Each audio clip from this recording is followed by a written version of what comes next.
Hello mọi người, chào mọi người đến với channel của mình. Mình là Pony Slam. Hôm nay mình sẽ hướng dẫn mọi người cách làm Slam Basic. Và trước khi vào cách làm, mọi người cùng mình chơi thử Slam mây nhé. Đây là hộp Slam mây của mình. Bây giờ mình sẽ mở ra cho mọi người xem đây là màu gì.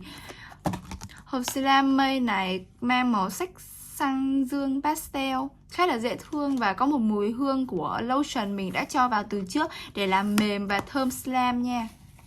Bây giờ mình sẽ chơi và sờ thử.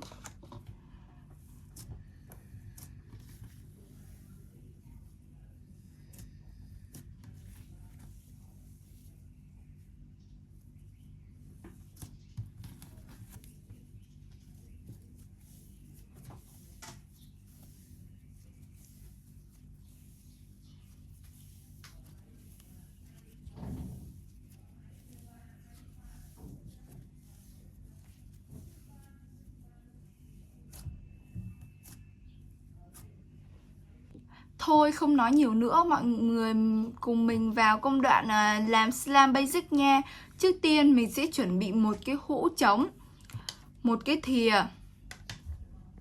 Tiếp đến là một bịch keo sữa ATM, một chai Borax đã pha sẵn, một chai lotion để làm thơm và mềm slam. Tiếp đến là vài hạt cốm.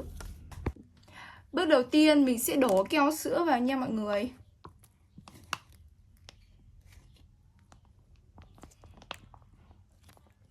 Mình sẽ đổ khoảng 1/3 cái hũ. Bước thứ hai mình sẽ cho một ít nước vào để làm mềm slam. Tại vì hiện tại là cái keo nó hơi bị đặc. Một ít thôi nha mọi người.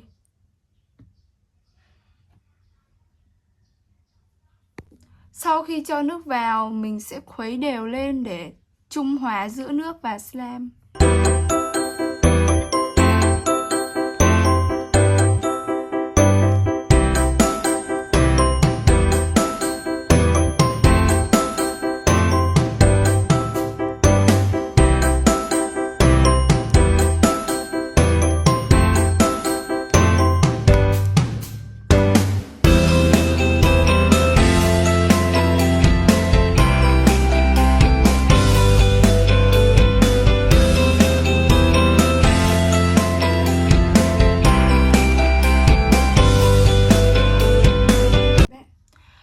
Rồi bước thứ ba mình sẽ cho một ít lotion, một thìa cà phê lotion nha mọi người.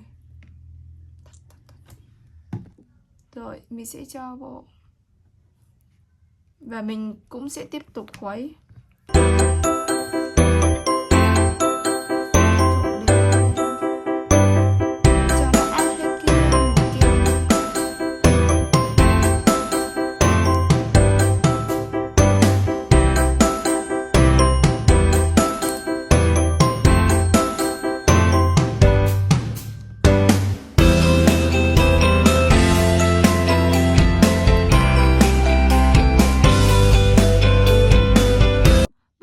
Cũng là bước quan trọng nhất, đó chính là mình sẽ đổ Borax vào một lượng vừa đủ, không quá nhiều để tránh keo bị giòn. Giờ mình sẽ khuấy lên nha. Khuấy đều tay để tránh chỗ bị giòn, chỗ không kết lại.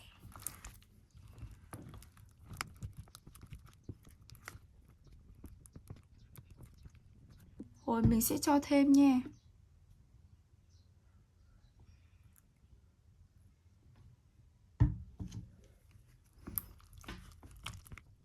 Thứ hai mình cho nó bắt đầu có tác dụng là kết dính lại khá là nhiều.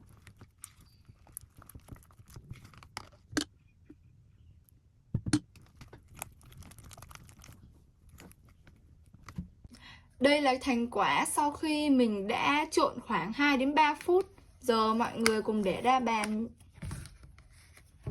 Đây là thành quả sau khi mình đã trộn từ 2 đến 3 phút nha mọi người. Bây giờ mình sẽ để ra bàn để chơi luôn nha.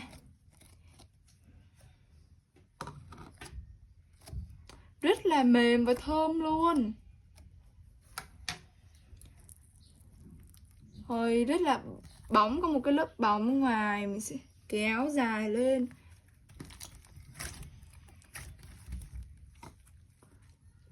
dẻo, không hề bị cứng nha mọi người.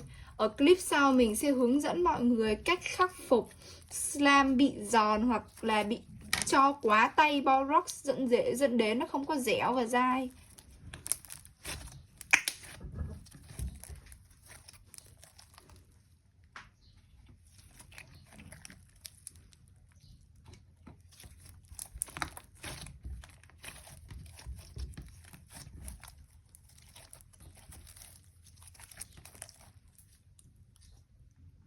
Và đây là khoảnh khắc mình thích nhất, đó chính là trang trí slam.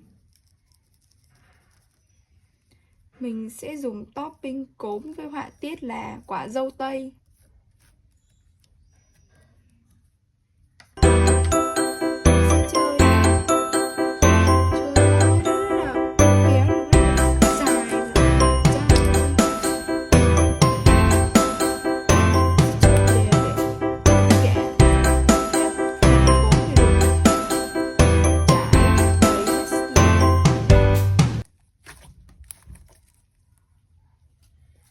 Mọi người có nhìn thấy hạt cốm trên slam không?